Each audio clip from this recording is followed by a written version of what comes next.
We'll be hard pressed to get anybody on live at this hour. It's probably a good thing. I've forgotten how to do this. Yeah, this is going to be a good warm up. The Albion have had their preseason, so now it's time for us to do the same. Welcome back, fellas. Episode 178. But I guess a lot of the podcasts now are doing season 2 and season 3, episode 1. Oh no! But we're going to stick with the 178 because it feels like more prestigious to myself. So let's start from the very, very top. So welcome to any new listeners and old listeners. This is Together BHA running into its 4th season now. We are 3 different co-hosts, all US based. My name's Josh. I am from Charlotte. Well, not from, living in Charlotte, North Carolina. As you'll tell by the accents, we are all UK born and bred, but we're all stateside Seagulls right now. Moved over here a couple of years ago. Have yet to actually go to a Premier League game because of that. And that is me. Adam and Craig, if you want to introduce yourselves as well, just for any new listeners, which happens more often than you think when a new season starts. Yeah, I can go. Hi, everyone. Adam, I'm just based out of about an hour outside of New York City. Originally an Essex boy, and I spent, I guess, my later years before I left for the US at Sussex Uni and then down in Brighton for quite a long time. Hence the support from afar. And Craig and I joined Josh at the start of last season, right, Josh? So as much as we'd like to say we were a part of those 177 prior episodes, we weren't. Those were hard yards from Josh, but wow, people are actually tuning in. Look at this. Wow, there we are. We didn't think anyone would either be awake or joining at this hour, but anyway, over to you, Craig. I'd love to see it. Yeah, so I'm Craig. I am Brighton born and bred, but I'm now based in Chicago, Illinois. So I've been here for a few years now. Just sort of moved over for work and tried to get back to see family and friends every now and then. So I managed to get a Premier League game every now and then. So and we'll kick on with pre-season. Yeah, Craig was very lucky to move over here a month and a half or so before the pandemic began. So that was a fun time. Yeah. If anyone does want to know about that, I'll bore you with on some other avenue. DM him, slide into Craig's DMs on social media. He would. It's quite a tale. So in terms of what's going on, we are the official podcast partner of Stateside Seagulls for all of you guys across the pond with us. Every Monday after the weekend's fixtures is usually the day that we will be posting this up on Spotify, iTunes, or wherever your podcast provider is. We also stream live whenever we record an episode. That is not so scheduled. The live one is just kind of when we're free over the weekend, and it's live, pal. So it's it happens when it happens. But we are every Monday. Either first thing when you wake up for UK-based peeps, or, well, same for the US, I suppose, because we're behind you. So let's get started let's start with the incoming signings before we even get to pre-season. And we'll do this because this one's a lot shorter than the rest. So we've brought 2 people in so far, Simon Adingra and Mr. Enciso himself, which we talked about a little bit in January because he was supposed to be coming over then. Adingra has gone over to USG, has already started both of their games, and I believe scored an absolute banger in the first and not scored in the second. He did. It's tremendous. Outrageous, wasn't it? So how are we feeling? How's our transfer mojo on the inbound so far, with it essentially just being Enciso? What's the... In a vacuum, disregarding all the outs, because we'll get to that. How are we feeling about that signing? Okay. Oh, look, I know you said vacuum. I'm already going down a rabbit hole. But let's just note we are recording this at 8:35 Eastern US time on August the 1st. At which point we've been informed today. Everyone's changed their tune and decided that Chelsea are signing Marc Cucurella. So everything that we say, just keep that in context. Nothing's happened yet, but that's going on.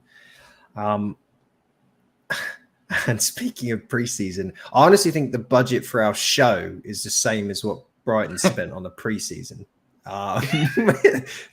It's because I don't know how much you guys have watched of Enciso, but that first game where we played at the training ground, where he played for 45, I think he did, or something like that, and it was just the most budget thing I think I've ever seen. But he looked very, very good, and he looks like the kind of player who's not scared to actually dwell on the ball a little bit and do something interesting with it, which we've missed. We talked about this a lot last season, where we've got a lot of players who can pass the ball on nice, create nice short passes, and never get to a point where we truly open up a defense, which is why we face lots of these teams that sat really far back, and then we couldn't break them down, and they would counter and they would score. And Enciso feels like the kind of player that actually helps unlock those kind of tough setups. So that excites me. But Craig, what are your thoughts so far when it's early? Yeah, I think you've nailed it, to be fair. We talked a lot about last year and last season, and we'll talk about it again, I'm sure, in being able to unlock those defenses that do come and put 10, 11 behind the ball. Vacuum as well. And when we're talking about ins, obviously we have Matoma and Undav as well.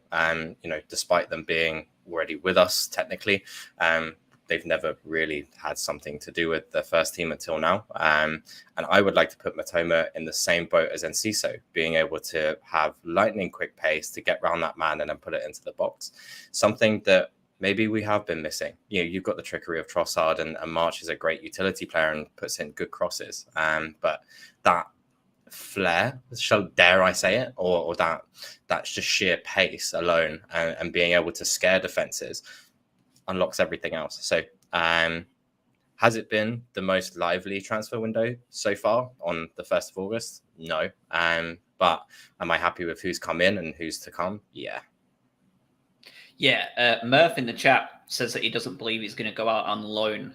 Brings elements we don't have. I know, quite controversially, a fellow podcast broke some news that they were supposed to not break, and that Paul Barber met with Seagulls Down Under. Sorry, fellas, if you're upset I'm bringing this back up, but Paul Barber noted at that get-together that Enciso was due to go out on loan. That was the plan from the beginning. That was not well received by the club when that was spread out. So you're welcome for me bringing it back up. But yeah, I think that they've definitely changed their mind as well. I think he's definitely going to stick around. The 5 substitutions, which is something I'm going to talk about later on, is something that we'll definitely get into. But I think that's a huge piece of the puzzle there as well. For Enciso, I'm outright stealing Albion Analytics data set that they got on the Albion website. 11 goals in 14 appearances, 103 minutes per goal / assist. And a lot of his stats, and you can go to Albion Analytics on Twitter and you can see the full list. I'm not going to read them out for you because there's just a lot. But essentially it paints the same picture that Adam and Craig have already noted.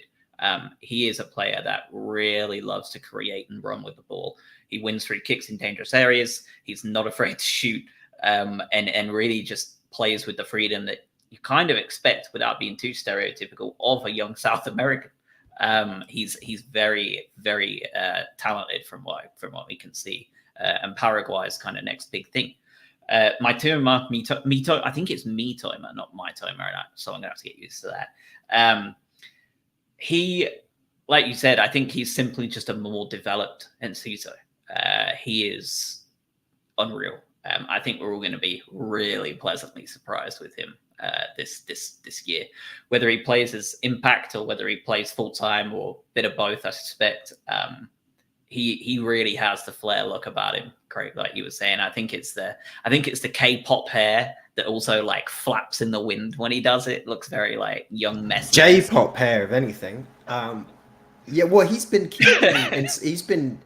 sort of exchanging positions with Minamino for the Japan national team as well, and he scored didn't he score the goal that kind of like got them in the World Cup? I think so. Got them through, yeah. I think you're right. And his goal and assist records overall in his career have been astounding. And he didn't play. He got off to a slightly slow start at USG, didn't he? And then he just came on and just started absolutely destroying the opposition. He's the one for me. Like, I don't think anyone else in the league that doesn't know Brighton inside and out are going to know anything about this guy, or that he's going to actually make any mark on the Premier League. And I think he's our sort of like hidden weapon if we were to have one. It's exciting. I mean, you talk about these people that do take on people. You know, we had Lamptey before an injury that sidelined him for a while, but just having that sheer excitement of getting the fans on their feet as well, and having that little bit of, I guess, injection of pace, injection of incitement, whatever you want to say, but also integral to the way that we're probably setting up this team too. And, you know, we are seeing people that are coming to us defensively, in which case we need these people to take them one-on-one and alienate those defenders. So very good signings. And I think when you add Undav on top of that as well, from the glimpses that we've seen in preseason, we know he's clinical, but he's going to be able to take those chances, hopefully. Yeah, Undav is an interesting one. I was on the Send Him Off podcast this week, previewing the Albion season, and they knew all about Undav, given the insane goal and assist ratio he had, that just insane goal contribution thing he's had going on in Belgium. They had no idea who Mitoma was, not a clue. I think you're spot on. He is going to be the difference maker. Along with Sarmiento as well, who's almost going to feel like a new signing, given that he had all that time out from injury after such a promising set of substitutions, and then got himself promptly hurt and wasn't able to come on again until this year. But every time he's played in preseason, he's looked excellent. And then at the back, we've had Van Heck and Clark come back. Clark definitely looks more comfortable, mature, and established, and he's still only young. Personally, I would love to see him stick around. I would love him to be that kind of backup centre half. He's looked comfortable playing out kind of that left wing back Dan Burn-esque against Espanyol as well. Van Heck looks a little bit less confident. I wouldn't be sad if we loaned him back out to Blackburn again. I mean, they know how to get the best out of him. And it's obviously a very physical league. If we're going to have one of them leave, and I think one of them will, on loan, because we've already had our long-term exit with Ostergaard, which we'll touch on shortly. But I think at the back, there's going to be those decisions to be made. And I hope Clark gets a chance this year to see if he can make the most of a possible inevitable Webster injury or something else. Well, this is sort of last chance saloon for him, really, isn't it? His contract is up next June. So if you loan him out again, you're sort of accepting the inevitable with Matt Clark. So keep him around, and obviously this segues us into potential domino effects of what happens when people leave, because I start to look at the depth that we have across our, let's call it back five, because we line up that, I guess, 55% of the time ish. One or two injuries away from not looking too hot there. So I don't think we have quite the flexibility, barring transfers coming in over the course of the next few weeks, to be sending people like Matt Clark back out online. I just don't. I don't think we have the bodies anymore, assuming certain outbound transfers happen. It is a weird one, isn't it? I think he's been loaned out a number of times under Potter as well, and be interesting to see what's changed. I mean, Josh, you said he looked comfortable in where he was playing, and he's clearly a good player and just being very established in the Championship. I don't know. I think it's such a 50-50, because I could also just see him being loaned out again and his contract expiring, just because he hasn't had that chance in the last 2 years. So it's just interesting to know what's changed. But one of them will stay, and I think the other one will go. I think I'm completely 50-50 on which one does what. Yeah, it may even be that we leave it until the end of the month. I think have we got a Carabao Cup game this month, or are we pushing that back a little bit? I'm not even sure. But one or if not both of those will play a part in that game. I won't be surprised. And that game may well end up making or breaking who's staying and who's going, because it can really just take something that small at this point if they're that close. talking about outgoing sides, there's a lot more to talk about there. So let's start boring first. Not really going to spend too much time on this one, but Ostergaard to Napoli kind of came out of nowhere in terms of such a top Italian side picking up Leo Ostergaard. About 10 million, I believe, for him, which is outrageous business given the fact that he hadn't played a minute for the Albion and has spent most of his time either rock bottom of Serie A or in the Championship. So that was an excellent move from the Albion. Other loans that we've had go out, Abdallah Sima, the man with the longest neck I've ever seen, has gone to Angers in France, plagued with injury last year in Stoke. So someone to keep an eye on. Apparently he scored twice in 2 preseason friendlies so far. So one to keep an eye on there. Adingra out to USG, already scored an absolute worldie. Hayden Roberts, an ever-present bench player this year, just gone out to Derby under Liam Rosenior. Good luck to him, by the way. Hate Derby, but love Liam, so I hope he does well. And then Taylor Richards, once again, another journeyman loanee for the Albion, out to QPR. And then the big one that we probably want to spend a couple of minutes on is Aaron Connolly, the most bizarre destination ever. Connolly is off to Venice with Venezia. What on earth is that all about? I think he just saw the kit. I think he saw the branding they do around their kit, where they make him all look like fashion models, and he was like, "I want to be a part of that." Because they didn't they go? They went down to Serie B, so he's playing in the second tier in Italy. I think so. Yeah. Yeah. He wants a sponsorship badly, doesn't he? So yeah, that would do wonders for the Instagram following. But yeah, I mean, there's been a couple of articles coming out around him sort of acknowledging his poor behavior or whatever you want to call it. So, fresh start, getting away from the people that are maybe badly influencing him around his game and around his life. So let's hope that he picks up. I think he scored in a 6-0 win just the other day as well. So he is up and running in preseason at least. Good luck to him. Obviously, it wasn't working here for whatever reason, but let's see what he does. It's difficult, isn't it? Because he may well go over there and score 30 goals this season. But that doesn't make any difference if you come back and fall straight back in with the old crowd. And I don't know about you guys. I don't have arseholes for friends, which he clearly does. But whenever I go home, it's very easy to fall into the same groups and have the same conversations and the same people to hang around with. It's not going to be any different for him. It takes an awful lot of work to kind of totally cut yourself off from everybody who you've been friends with for a long time. I can only imagine how much harder it takes when you're a professional footballer and with quite a lot of money. I suspect those people hang on a little bit harder. So good luck to him, but I'm not convinced that he's ever going to be an option for the Albion. If he comes back, I wonder if he's just going to fall straight back into the same old cycle.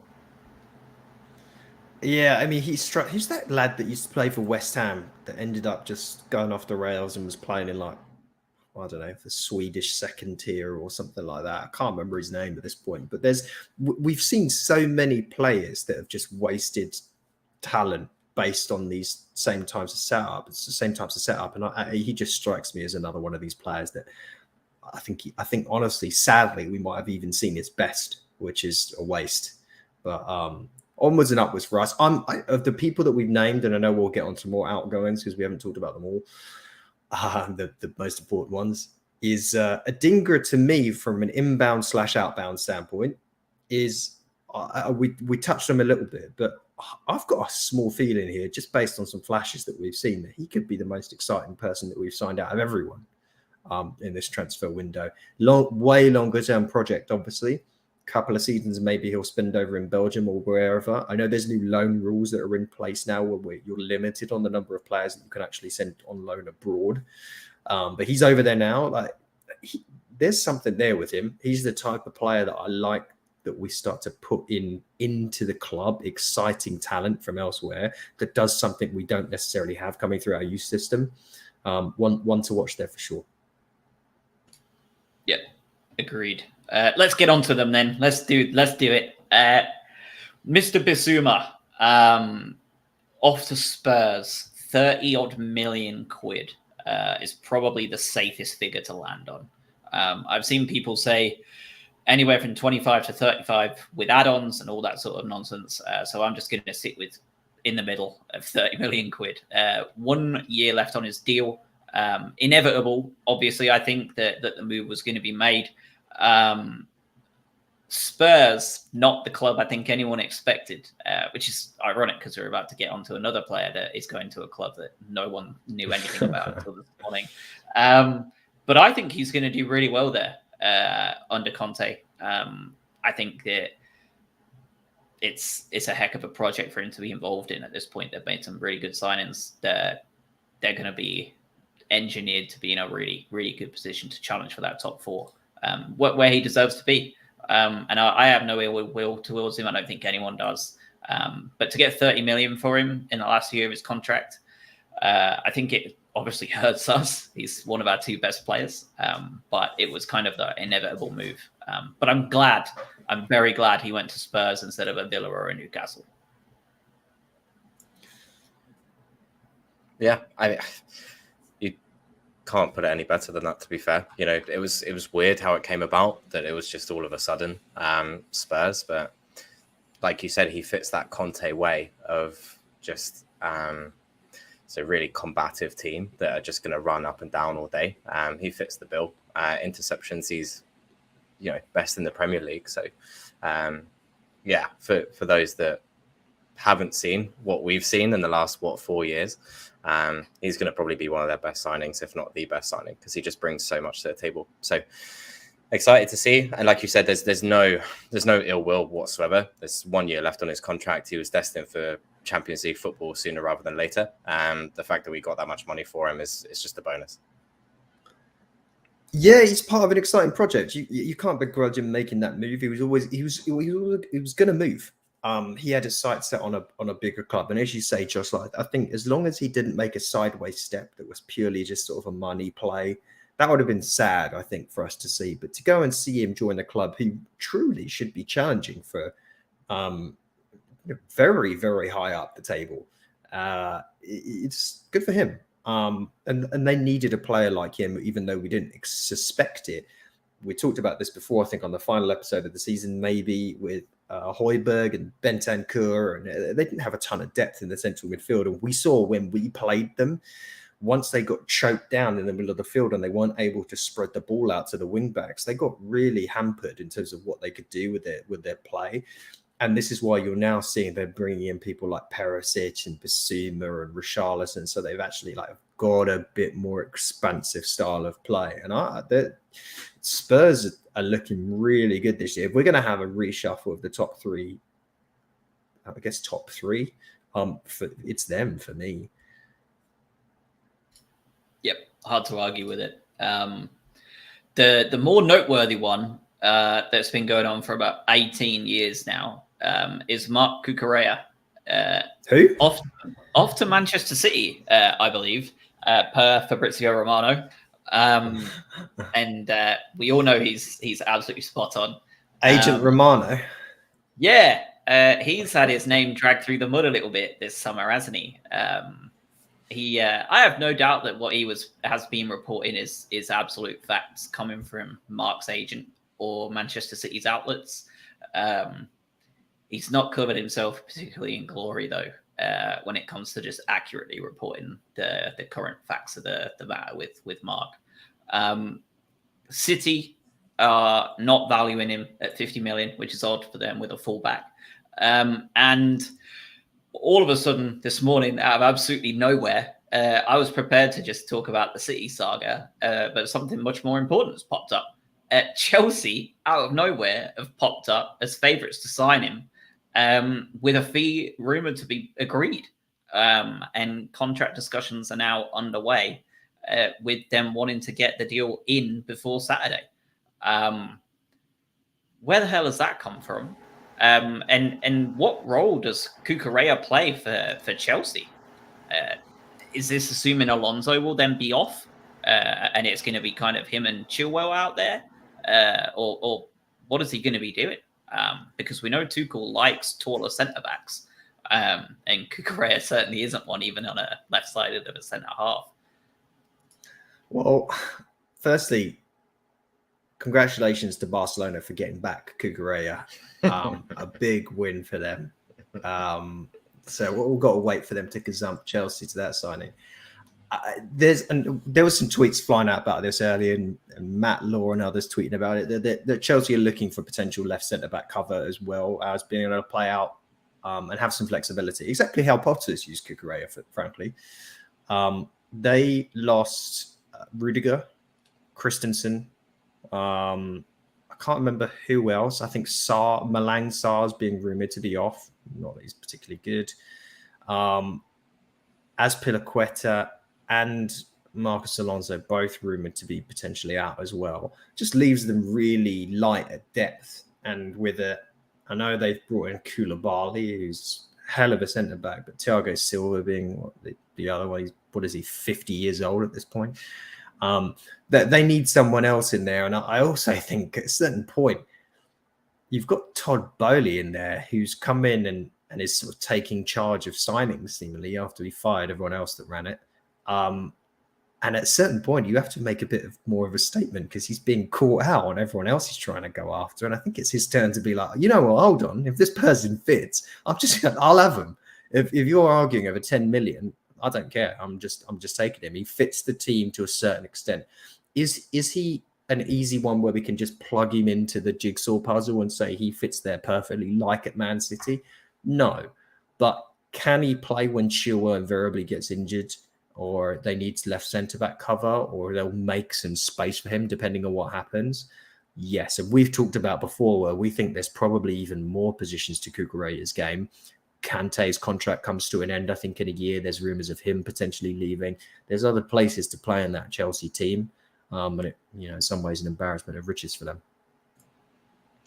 Yeah, I mean, you both nailed it. I think the only thing there is just, like you said, if Chilwell gets injured, which he invariably will, Cucurella makes that position his own, and I think at the core, that's where his future lies. If he had to choose one position to play in, it would be wing back. Of course, it would. But yeah, I think Josh, like you said as well, that they went after Jules Koundé, who's 5'10", and they wanted to play him at centre back. I know Cucurella is even smaller than that, but maybe they are exploring those avenues of playing out from the back and changing up their system a little bit, where they'll have more bodies as opposed to bigger bodies. But I'm not going to sit here and pretend that I know how Chelsea play 38 games a year. But like you said, Cucurella can play pretty much most positions. I think if you put him in anywhere, you'd feel relatively comfortable that he knows what he's doing and he'll be able to stick to the task because he is just that good.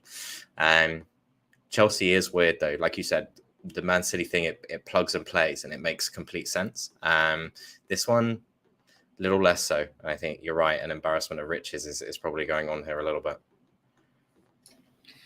A lot of money though for us. Rumors are that Levi Colwill may well come the other way. They've now said maybe not. They've now said it might be a separate deal. But when I say they, what does that mean? Sorry, go on. No, so I think from what I've read, it is going to be part of the same deal, but they want Cucurella now, and we're happy to make it. We're happy to stagger it, if that makes sense. Okay. As opposed to do a straight swap. I suspect there'll be like a gentleman's agreement in there to be like, you can talk to Levi whenever you're ready, so to speak, and get that done before the end of the window. But they want Cucurella before this weekend. Who knows? Wouldn't be a bad signing by all accounts. Seems to be an incredibly highly rated kind of left centre half, which is ironic considering that's what they want. Well, all the Chelsea fans are mad at the potential of him going. Yeah, and they were before this was even rumoured to be a Brighton thing. They were mad at the idea of him just potentially leaving the club. They were mad at the idea of him going on loan again. Yeah. And that's the thing, is that's what I saw a couple of people saying it would be a loan, and obviously that's not going to happen. So it seems very highly rated. Sorry, Josh. No, you're fine. They were. It's the same sort of annoyance I saw about Livramento. So if he can play half as well as Livramento did in his first season before killing himself on the pitch, that would be a heck of a signing to bring in. Other than that, at this point, you've got to look at who we're going to bring in to replace him. Been a lot of discourse on the social media this summer about Brighton signings. You would honestly think some of the fans, it was their own personal bank balances we were wanting to spend. Never understood it myself. We're fans, right? So we want to spend the money. It's not our money. If Tony wants to spend it, then spend it. If he doesn't, then he doesn't. But we want to spend it, so we're going to talk about it. So Sergio Gomez still being talked about as a possible signing for multiple clubs across Europe, but Brighton still very much in that conversation. If Cucurella goes, I think we absolutely need some sort of wing back coming in as a signing.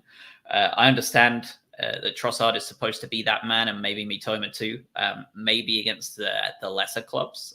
But I don't want either of those two having to go up against a re-energized Sterling or Mahrez or Grealish or Sancho, if he actually comes and does what he used to be able to do. They're not. It would be. I would feel the same trepidation as I do about Pascal Gross playing at right wing back. Not the player I want playing at right wing back. But Andy Naylor told me Leandro Trossard can play left wing back, no problem. Yeah, heard that a lot. Heard also Solly March is a simple plug and play replacement. I feel like people are very high from our 9th place finish, as they absolutely should be. But if people think that the current squad that we have players that can plug and play, and I quote, into Bissouma and Cucurella's roles and us not skip a beat, you're going to have a very sad start to the season, because that is not something that we can do. They're our 2 best players on the pitch, and it will reflect if they both leave. Are we going to be relegation fodder? No, absolutely not. Are we going to be a lesser team in that 11 without them? Absolutely. And the idea that we're not is bonkers to me. Bonkers. Well, look, okay, so we can be positive and negative about this, can't we? Because our 2 best players have left or are leaving the club. That's not great. And in the interim, we've recalled some players from loan and signed a star signing, essentially, in Cisse, if you want to call him that. We were probably going to loan him out because we didn't think he was ready to play in the Premier League. So that's where we're at. That's a downgrade. That's a big downgrade. On the flip side, if I told you, what would it be at this point? 12? Would it be 12 months ago? 13 months ago? That you could sell 3 of your defenders, but still keep Lewis Dunk and Tarek Lamptey and have £115 million, you'd bite my arm off. That's incredible business. Especially considering when you think about the actual sort of fees involved for the signing of those players. And of course, I'm talking about Ben White, Dan Burn, and Marc Cucurella. That's the business model that Tony Bloom wants. That's the dream scenario. If it's not even what he wants, it's beyond, it's transcended what he wanted. The thought that he could sell Ben White and Cucurella in subsequent transfer windows for 50 million a piece each, insane. The problem is, and I think, as you said, Josh, I think we're now about to experience a hangover season where, as you said, everyone's high off of the 9th place finish. This season, to me, is going to be a struggle. Because I don't think we're going to go out and splash some cash in a significant way to bolster the team to a level where it is the same tier as last year's team, because you cannot fill the Cucurella and Bissouma holes even if you sign 5 other random players right now and splash the cash on someone and that sounds good or was good on Football Manager, it's just not going to be the same. Even if Undav scores 10 goals. Does this, though, bode well over the course of a 2, 3, 4+ years? Yes. As long as you're not at risk of going down, I don't think we are. But I think we all need to check our expectations as to where we end up in the table next year. This might be a bit of a blip year. Yeah, I think we're not able to attract the caliber of Cucurella and Bissouma in their roles that they currently are playing at. So being able to attract that talent at that level is just inevitably going to be very difficult for us, if going to happen at all. But we're used to this model, right? We're making a lot of our net spend, alone is showing that this business model works. And what we now need to do, and I think my fear is more around the Cucurella hold than it is the Bissouma hold, that we were clamoring for a left back for so long and trying to fill that gap for so long. And then when we did find someone, it turns out we can make a 2.5 times profit on them after 12 months. And that's that. So half of me feels like we're back to the drawing board in that left back role, or trying to find someone as good as that. Sergio Gomez might fit the bill, and by all means, I love that, and I'd love to be wrong, but I don't see us doing that, and I think that's my primary concern for this year. We'll obviously get onto it in a little bit, but I think you're right. I think this isn't a season where we finish top 10 again, just because we are losing our two best players if this Cucurella deal goes through, which it looks like it will. Yeah, for a while there, I mean, I was planning on coming into this tonight with Cucurella staying. There's my bold prediction. He's not going anywhere. City are done. We're good. I'm very confident about this season. There's no reason why we can't push ourselves to stay in the same spot we are, because I think we are good enough to cover for Bissouma with Cucurella in the squad. Without him as well, like you say, we're missing 2 integral pieces there. And while I understand a lot of people think that Mitoma or Trossard might be the answer, the amount of frankly stellar defensive work Cucurella would do in that left wing back position is not something that either of those 2 players are capable of doing. And that's okay. Like, that's not what they're built to do. They're built to be very attacking left wing backs and almost left mids, right? Like, they're essentially left midfielders. But they're not as defensively sound as Cucurella. And the amount of times he got us out of jail last year, and just outclassed someone, whether it was Salah or McNeil, like he was just a cut above everybody. And I think we'll miss that. If Colwill is coming back the other way, I think that's a huge boost for the defense. We're not many people are talking about it, but we are aging out a little bit in that back line. Donkey is on the wrong side of 30. Duffy's on the wrong side of 30. Clark, no one knows. Van Heck, no one knows if we're going to go. Like, no one knows if those 2 are going to be good enough or not. Veltman, wrong side of 30. You've got a lot of our very good centre halves. I think Webster is the only one at 28, and again, he's falling into. So Colwill would be a superb signing to kind of stem the flow there a little bit. But I think we need to sign a left wing back. We absolutely have to. And I know Grillitz, or I don't have to worry about how his name's said, because apparently he's a massive dickhead. But we were into him, free agent from Hoffenheim, I believe. I think we're about the 5th club that have gone into talks with him and ended up dropping them. He was so nice, we did it twice for him. He ditched his dad, who apparently was a big issue, went back to his old agent, came back and talked to us, and then we decided we didn't want him due to his personality. So I guess the apple doesn't fall far from the family tree in that one. But we're clearly looking, right? And that's the thing that I think some fans need to understand, where their blind optimism needs to be reined in a little bit. Like, I understand, trust the club. If you don't trust the club, then don't bother supporting them, blah, blah, blah, blah, blah, nonsense. They're looking. So they acknowledge that they can be stronger in these positions. They're actively looking for these players. So of course we trust the club. They've just got us to ninth place, and Tony Bloom's the best owner in the league. But I think it's fair to hope to replenish at left wing back when Craig has said we have had a left back saga now for half a decade. It would be nice not to lose one immediately. It is proper like suffering from success. And let's not forget that I know that the reports have been coming out today, which are really great. As soon as it basically like Fee agreed with Chelsea, it's like Brighton are looking for replacement left wing backs.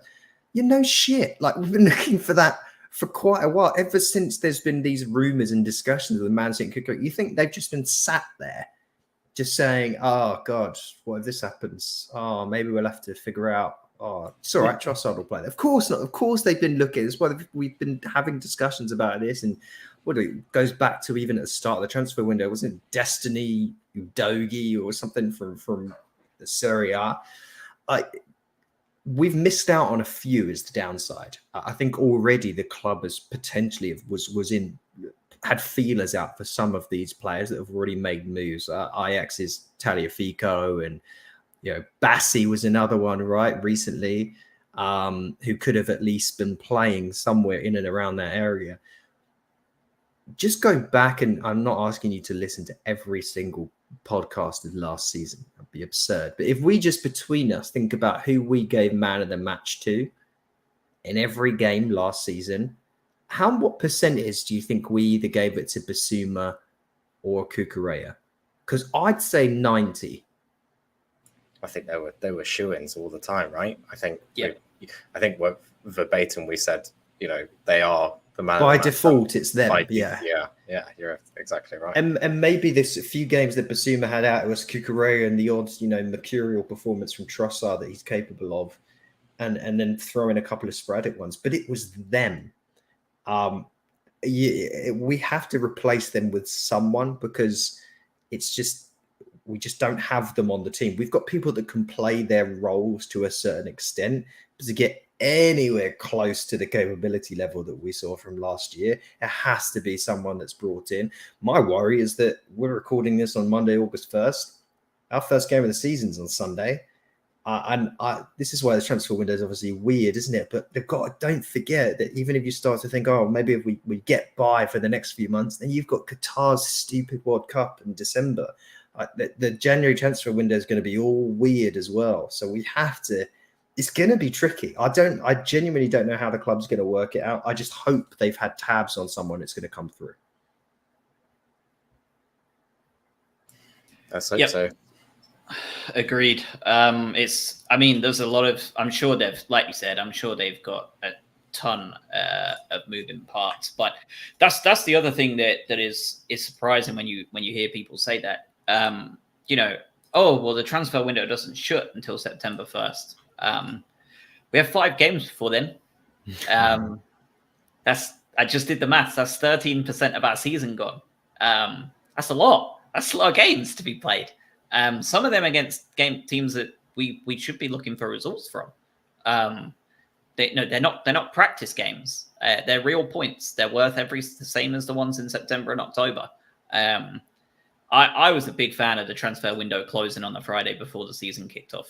I felt a lot better about it, but it was only 1 year and the managers hated it from what I can gather. But I think there's obviously a lot more to do this year. We'll probably be talking about this for the next month. So let's move on because we're already at 43 minutes. Good Lord, people are going to have an absolute stomper of a one this week. You may have to bite-size it out into community. Yeah, break it up.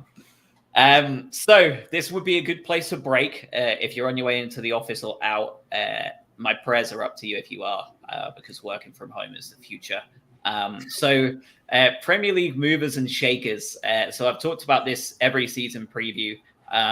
Try and take the biggest point here is really to look at the teams that I would consider to be around us and the moves they've made and just what that looks like for them, because it's always interesting to see what other teams around us are doing.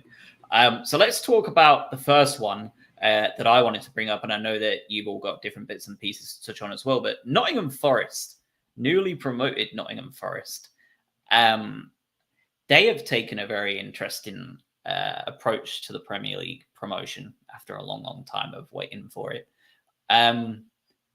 Not quite. I've seen people say they're doing a Fulham. I think they're being significantly smarter than that. They have signed a very strong mix of talented young players from foreign leagues or proven championship players that will get them back up at a second attempt if they were to go down. Whether they stay up or not, who knows? At this point, like they could be. I feel like they may well do a Brentford and stay up this first season.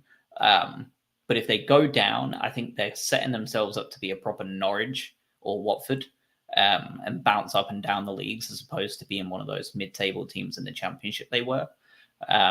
But one player I really wanted to talk about, and some long-term listeners might know all about him, Taiwo Awoniyi. Apologies if I murdered that name. It's not like he's going to listen to it. But he went from Liverpool out to Germany. And it was during the summer that he did that. He was one of the young strikers that I was hoping we would take a look at on a very rare loan deal. He went out to Germany, was a monster over there, and has now came back to the Premier League with Forest. I think he's going to be an interesting one to keep an eye on. Yeah, he's strong. Did a lot of Union Berlin, like you said. He's always been on that list of very talented youngsters coming through the Premier League, and decided to try his luck in Germany, which tends to be the very it thing to do and get some playing time. So he's going to be a danger. It's just the rest of the team. But I think just the highlights as well. I think Dean Henderson is such a smart move for them as well, and having that keeper there too. But like you said, they've made smart moves. Just in case the worst happens. Look, we potentially are going to be in the market for a left back. I don't know if you saw who Nottingham Forest just let go at left back and released as a free agent. Gaëtan Bong available. Okay, I'm just putting it out there. Let's bring him back. Just a phone call away. One more hit of the bong and we are good to go. But this, I guess we've got to talk about Lingard if we're talking about Forest, because he was. That was next. Yep. There was a lot of Lingard chat, wasn't there, about Lingard coming to Brighton? I think at the time we could all say, "God, yeah, he could have a bit of a renaissance here." Second West Ham stint, but now he's gone to Forest. I'm just assuming he's going to be absolute crap. But did you see the sort of wage? He's getting 10 million over the year for a 12-month contract, 10 million quid. Yeah, it's an absolute mercenary play from them, but really aggressive. But in some ways, as you say, it makes sense because you need a player in your team that's seen it, and he wanted to be the person at a club, right? And he is people are going to tune into Forest now, and outside of the youngsters and some of the new signings, it's going to be Lingard's the show. I think it works out nicely for both of them. I don't know if it's going to be exactly the match made in heaven long term for them, but for a year rental to see if they've got a chance of staying up with his influence, yeah, good for them. I think they'll be on the cusp, and we'll get into some of the other clubs as well. But I don't know. There might be 3 worse teams in the league than Forest. Yeah, let's talk about one of those teams that's going to be a bit of a random one as well in terms of big players that have moved out. They're in and around us. Leeds have had a very busy summer. A lot of American fans will be paying big attention to them, considering Marsh has basically gone out and signed half the US national team. Not the good ones. No, not the good ones. But I think the key move that people are talking about a little bit less, simply because he has splashed the cash on so many players. Calvin Phillips, the guy, and their win-loss ratio without him is scary. Regardless of how many young signings you make, a Leeds United without Calvin Phillips is a reason why they were almost relegated last year. Because he was out for a long stint. Off to City. Okay, it's a strange one in and of itself. But Calvin Phillips is going to be a big miss for them, I think. And I don't think a lot of people in the the kind of the mainstream media are spending much time on it. But I think that's going to hurt them more than most realize, I think. I mean, yeah, Calvin Phillips. You've got the big ticket name there, obviously, of Rafinha, or however you want to say it. Another, wonderful new Chelsea signing / Barcelona. This is the problem, and this is where I don't want us to get to, right? And I know they've obviously done it a little bit. They expected some of these levers, and this is why they've splashed some cash and brought in a collection of American expensive players from Europe. But they made what, 95 million quid from Phillips and Rafinha leaving. They're not going to replace Rafinha and Phillips with Brendan Aronson. Like, as in, their Rafinha is not going to be replacing quality this season by Aronson. With all due respect to the kid, he might be good in a couple of years. That's the position. This is where I worry we get into, because I think we'll probably collectively say here, and I'm assuming, but based on what I've heard from some other pods out there as well, tell you what, Leeds might be in trouble this year. They've lost Calvin Phillips. They've lost Rafinha. We don't know what their situation is with injuries and up front. But that you're now highlighting the case of what happens when you sell big signings, big players on your team, and you backfill them in a quick way, and you don't see good things happen. So that's the only thing that I'll point out here. This might be the ghost of Christmas future a little bit with Leeds. Oh yeah, I was just looking at their signings, and that 95 odd mil they have spent. So with the signings that they've brought in, granted, it's the 1st of August. They've got all those signings in before the season starts, but you're replacing 2 players with, it looks like 7. And when we're talking about quality in a single position, when you do have Phillips, when you do have Rafinha, that are obviously very good, and they got their move. But you're just hoping that one of these guys can step up. Now, I've heard Aronson's doing well in preseason, and it has been doing okay. Is he going to be the next Rafinha? Who knows? But I think you're right. They've looked to fill those spaces with multiple personnel, and it's whether they can get that to work. I have them pretty low in terms of my predictions, because I just don't think it's going to gel. They are. The key thing for me is something that Albion don't fall into the trap of. They're very manager specific too. They're very clearly Jesse Marsch signings.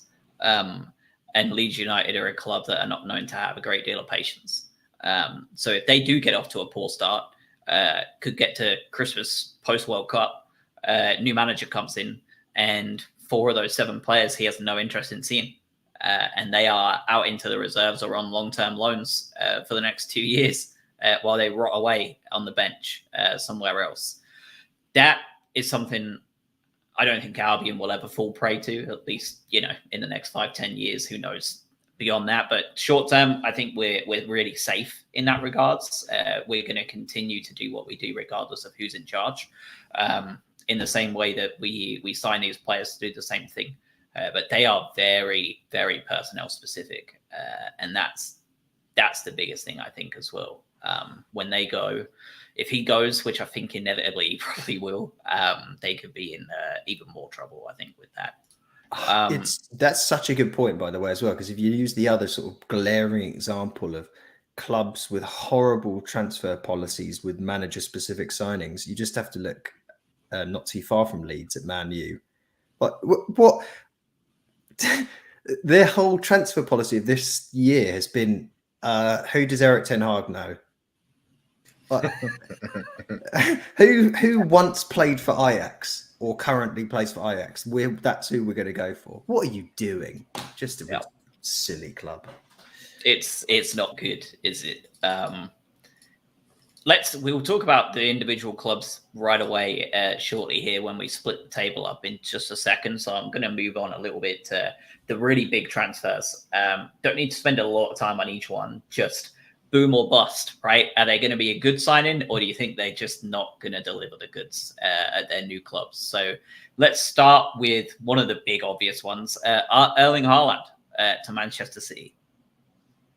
Yeah, it's a boom. Absolutely. He's got enough about him. I think for those that watch the Community Shield and stuff, obviously had a couple of howlers there, but he's going to have enough chances to put away a hatful this year. It's a boom. For the sake of my fantasy Premier League team, he better be good. Likewise. I think he's just a tall Neil Maupay, though. Can't score with the XG, can he? Can we cut that? Yeah. So we haven't even talked about Maupay rumors, did we? Because he might be. Apparently, we're now feeder club for the Serie A. So there's another one. Yeah. That's a really good point. We did miss him. And apparently multiple Premier League clubs are now interested in Maupay. Now they know he's possibly on the market.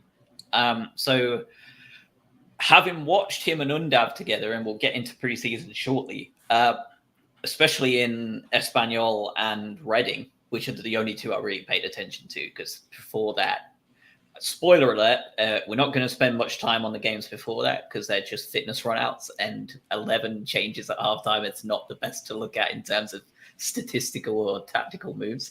But yeah, it was, they look very, very similar, don't they? When they're playing together, they play very similar roles. And obviously, per Naylor and just about everybody else, it's already believed that Undav may well be above Neil in the inner club hierarchy, right? That the depth chart, as the Americans affectionately love to talk about. I think he's below Undav on that, so he may well be off. We predicted. I feel like at the end of the last episode before we broke, my bold prediction was we weren't going to get rid of Cucurella, which was so close. But it was Maupay leaves, and I think the ship has sailed. And I think if that bid's real, and if he does actually garner true interest and real offers come in, I think you take him just with where he's at, and it is where he's at within the club stature wise. I don't think he can come back from last season, to be honest with you, from a confidence standpoint. We talked about Welbeck being in there, Undav being in there. There's other players vying for that position. Even you've got Evan Ferguson coming in from a youngster standpoint. He feels like the odd man out, barring injuries. And you've even got people like Zakiri that have come back in from loan moves. So take the 15 million if we can get it, for me. Would be outrageous business, wouldn't it? Yeah, fully agree. Elsewhere, Darwin Nunez, Albion's superstar that never was. That's a Marvel what if episode. If Nunez goes to Brighton, but he didn't. He's at Liverpool now. Bagged the third goal in the Community Shield. What do we think about Darwin Nunez? Boom or bust? I think all three of us are unanimous on the boom for Haaland. So where are we at for Nunez? Screw Nunez. He's the worst signing in Premier League history, and I hate him. And he's going to be awful. Not even going to score 5 goals. He's a donkey. So is Darwin Origi at this point? He's not even as good as Origi. He is the Uruguayan Andy Carroll.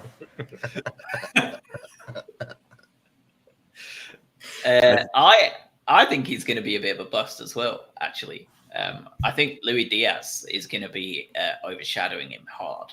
I think he's going to be the guy that makes the splash this year next to Salah.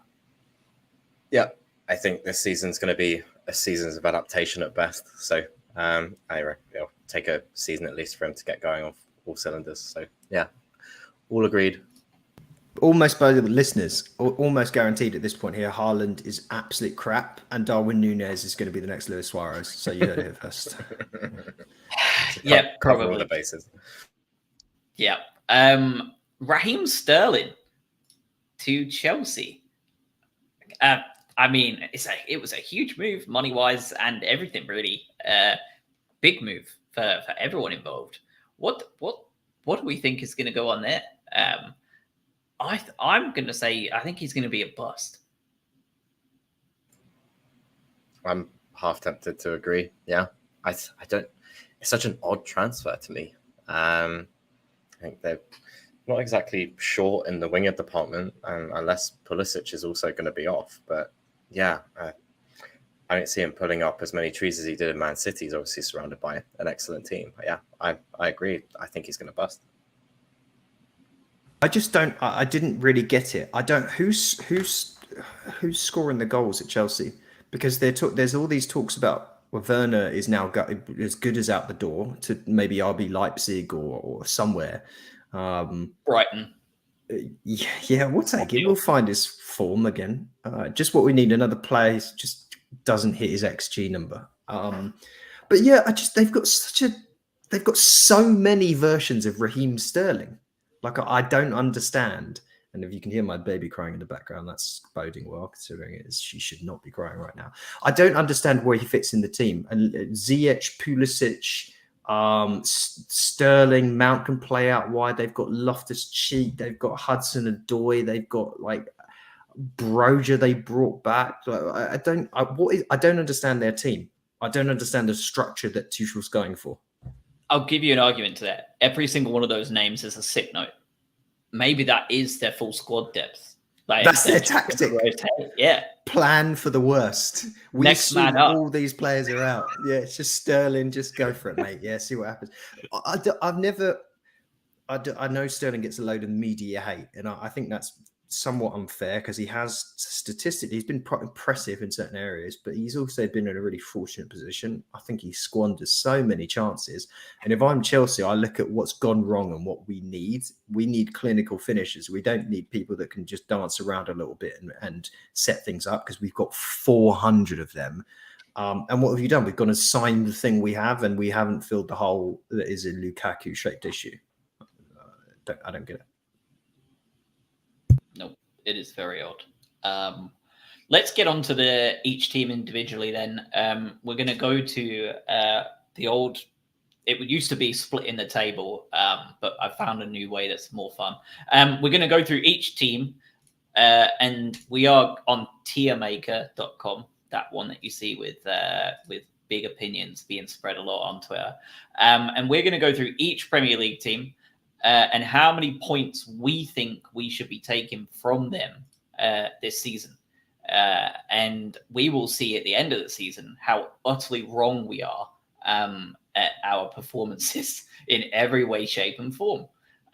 So we have to come to a unanimous decision before we can put one in any tier.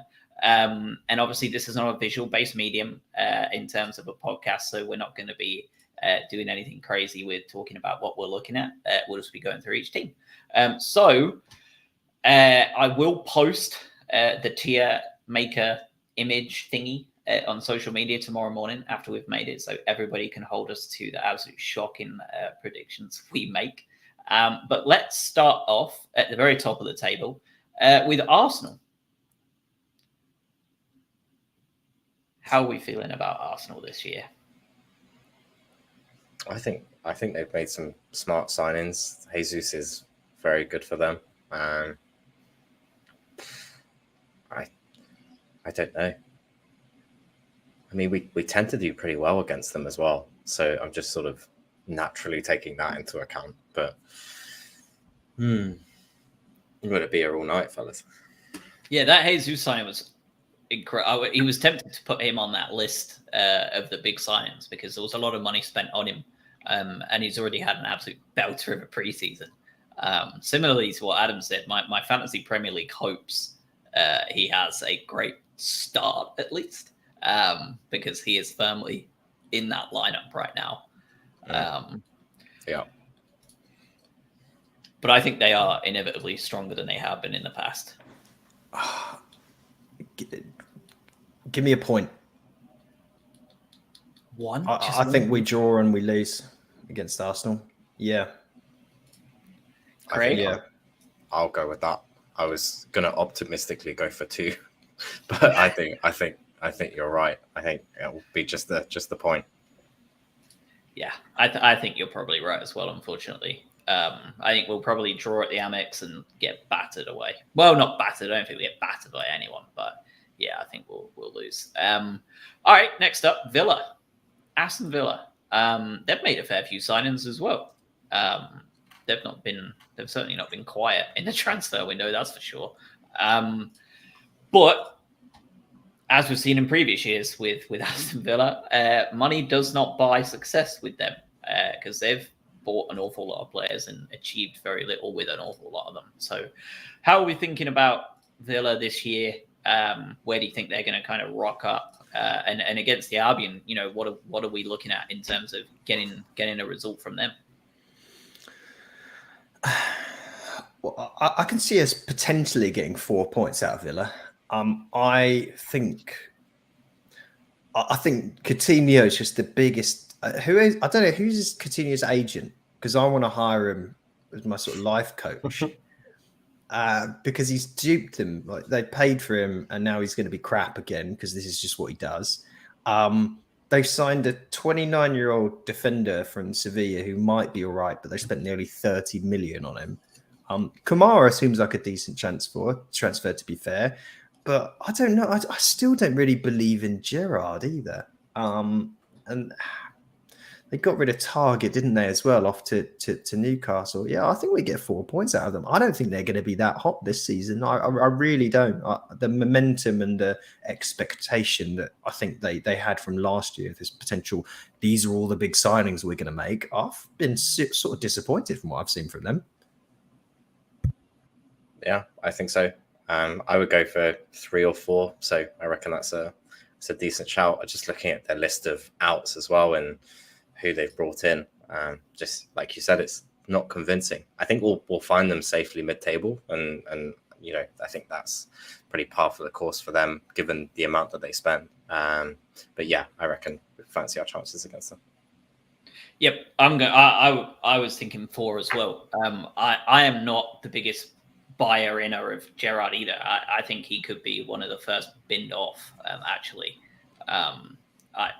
again, like you said, like the signings haven't been all that great. Yeah, I'm going to put them under the 4 point marker. I think we could get some good results against Villa. Not impressed by what they've done. And I was thinking middle of the summer when they brought in Carlos at the price they did. I was like, Bissouma is going to look at them come Christmas and think, thank God I didn't push the envelope to get that move. That's a bullet dodged. All right, next up, Bournemouth. So I'll go first. 6 points. Their only kryptonite in Eddie Howe is no longer with them. That was the only way they were getting results against us in the past.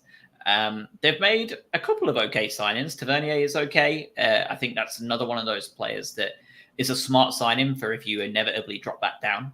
Likewise with Fredericks. And other than that, they've not done anything.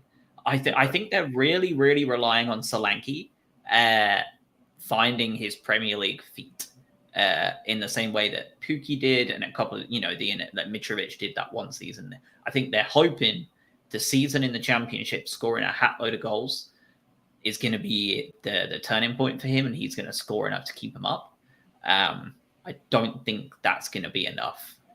I think they're going to go down, and I think that we can take 6 off of them. Yeah, sign me up. They're if anything, they look worse on paper than Norwich of last year, and we know how that worked out.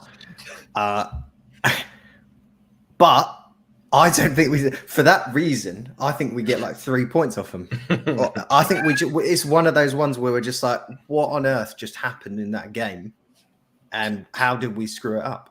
I guarantee we have to bake into our predictions one of the classic Brighton random losses or stupid performances against a side we should absolutely destroy.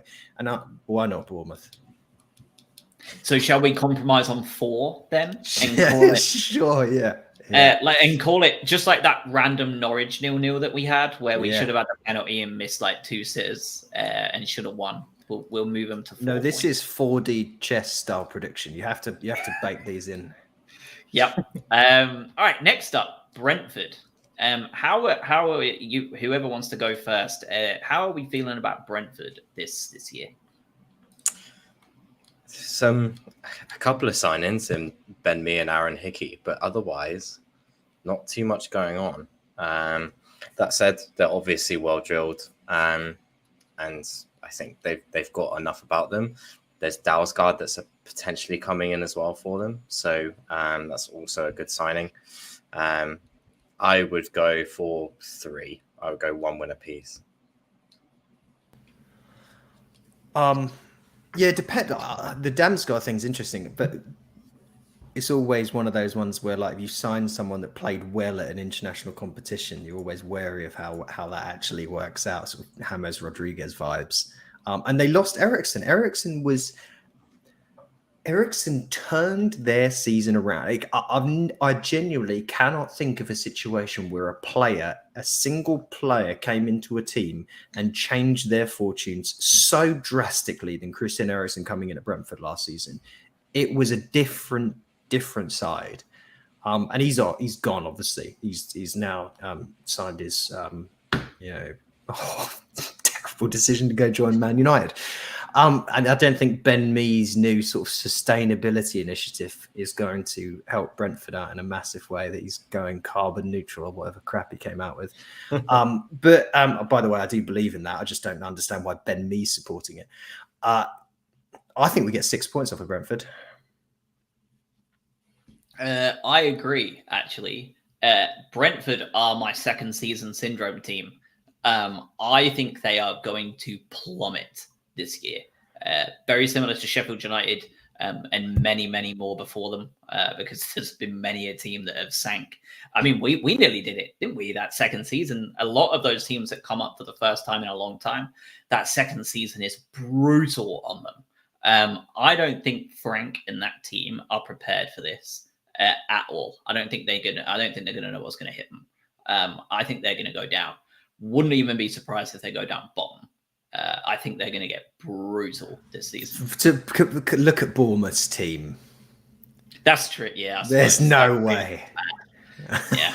Yeah. That is a really, really, really bad team. You're right. Okay. Then they will finish in the bottom 3, but not bottom, simply on the credit of Bournemouth being absolutely dog shit.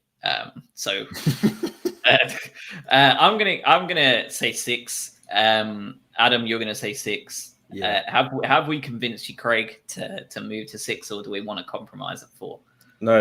Let's go for 6. I think you guys are you're gonna win me over. But I don't think they're going to be that bad. I think they're definitely going to suffer from second season. I just don't think it'll be to the extent that maybe we're saying. All right, fair. Next up, we've got a little bit of a tougher one. Chelsea next up on the list. How do we feel that's going to go? Well, after this last season, I think they're probably going to want to get level up revenge. But I still don't really understand who. Like we talked about with Sterling, I don't understand the point of Chelsea's team right now. Is it just strikerless, kind of see what happens at the end of the pitch and hope for the best? Having said that, they're a scary team on paper, aren't they? I think the return of Conor Gallagher can't be underestimated. I know we don't like to talk good things about Palace, but he's not Palace anymore. He's a Chelsea player, so we can do that. He was impressive last year, let's be honest. I still fancy a point out of them, but I really don't see much more than that. Yeah, that's pretty much it. Yeah. That was easy. Next up, Palace. Let's talk about Palace. Hell of a season last year. Don't think anybody saw that coming with Vieira as manager. Was a bizarre appointment at the time, given his poor record, frankly. Came in and turned Palace around. Had them begrudgingly playing some good stuff, and they pretty much had the season that you could dream of them having as a Palace fan, barring the fact that we had a better one. I think that's probably, if you're a Palace fan, that's how you're feeling. This season couldn't have been any better. I'm just sad those bastards Brighton finished above us. I think that's it from a Palace perspective. So for me, in terms of a result business with us and them, I feel like this has 2 draws all over it. Couple of half-decent signings, Chris Richards from Bayern Munich and Decore in from Lens, but I can see it being a two-way draw, so 2 points on my side. I think we're both going to be in and around each other all season. But would be interested to hear your takes on whether Vieira can keep up that form that he got. A couple of smart signings, I think. Not losing anyone too crazy to their play of working as well. I think, a point apiece. I think given the fact that those derbies tend to run that way as well, I think a point apiece the 2 points is about right for me as well. Yeah, I could see there being a bit more of a volatile affairs with not 22 players finishing on the pitch. I could see 3 points in this one. I really could. I don't think.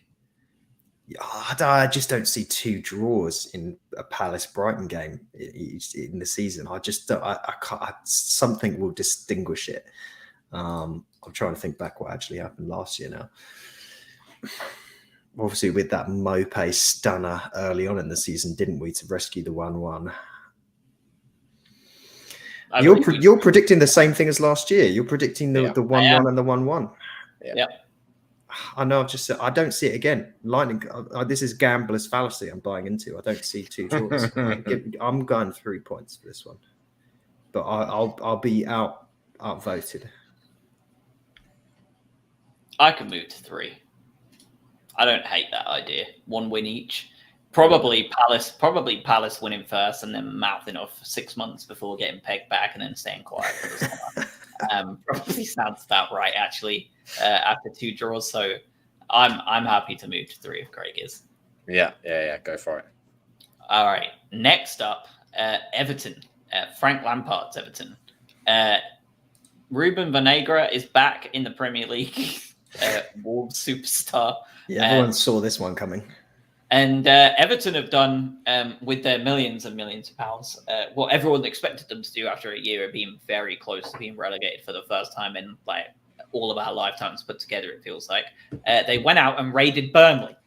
And sold their best player. And they sold Richarlison and brought in Dwight McNeil and James Tarkowski. What is going on here? Frank Lampard, favourite to be fired first for me. He's absolutely leading the sack race. I think this is going to be an absolute shocker of a side. I genuinely think this is the sort of team that we're going to take 4 or 6 from. I can be swayed either way. But I think that we're going to do very well. And I think they in general are not going to do very well at all. I've got 4 down, I think. I'm super hesitant to go to 6 to any team just because I know what we're like. So I'll be happy with 4. Yeah, it's easy to shit on Everton, isn't it? Because we can laugh at everything that they've done, but at the same time, Dominic Calvert-Lewin is a good player when he's fit. Who knows what Dele Alli can be? I like Allan. Decore is a decent player. Gordon was really impressive, and Gray was really impressive last season. And Tarkowski does shore up an otherwise horrendous defense. I think 4 is a decent shout, but I can see it being similar to last year, right? Which was that weird game where we lost and then we beat them, right? So we got 3 out of it. So I could see 4. I don't think they're going to be quite as bad as everyone expects them to be, though. I think they'll make another big signing before the end as well. Interesting. So we'll give it a 4. I'm looking through to see if I can see how many teams we actually did the double over last season. So far, I'm just at Watford. Because obviously. All right, we're going to put Everton on 4 points, and I think that's pretty fair. The problem there is, and again, we're baking in these predictions too. If Lampard gets sacked, we're likely to play one of them under new management, which then could be the one where we could sneak a draw instead of battering his inept team. So that's the problem there as well. Next up is a team that is I have no idea what to expect from Fulham this year. So how are we feeling about Fulham? Newly promoted. They've made a couple of signings. No one particularly special, though. They've had a couple of their really good players go. Anguissa is gone. Carvalho is off to Liverpool. What are we hoping for here? I have no idea what to expect from Fulham. It's weird, isn't it? Just like there's a couple of signings there, like Palhinha, Andres Pereira as well, and Babu's there too. So there's, again, like we keep talking about these promoter sides, they're good signings just in case they go back down. In terms of what they bring, you have the Mitrovic that has just stormed the championship. Like, is he again going to just really struggle in the Premier League once again? Is it just too much of a step up nowadays to just expect decent things from a record like that? Yeah, I'm at a loss for this one because I honestly don't know what they're going to look like. Anthony Knockaert, 20 goals for Fulham. It's tough, right? Because they were so impressive last year in the Championship. They really were. I feel like every time I would check the scores in the Championship, Fulham were winning 4-0 or something. It comes down to what you... I know it's cliche to say at this point, but it comes down to Mitrovic. It really does. Like their season will depend on whether he can score his fair share of goals. Now, do we think he can? It's hard to say. I think I'd probably have them pegged to go down. Do I think we'll get 6 points out of them? I think that's a push. This could be another banana peel. I'm happy to go for a 3 here. Me too. That's what I was thinking. Yeah. I can see it being Mitrovic's one of only 4 goals all season to score in the last minute. Yeah, he's pooky, isn't he? Yeah. Interestingly enough, I finally finished going through it as you were chatting about that. Brentford and Watford are the only 2 teams we did the double on last year. So we are, interestingly enough, predicting Brentford to lose 4 out of 4 against us in the Premier League, which is nice. No pressure there. All right. Next up, Leeds. Halfway through Leeds United, we've talked an awful lot about them already.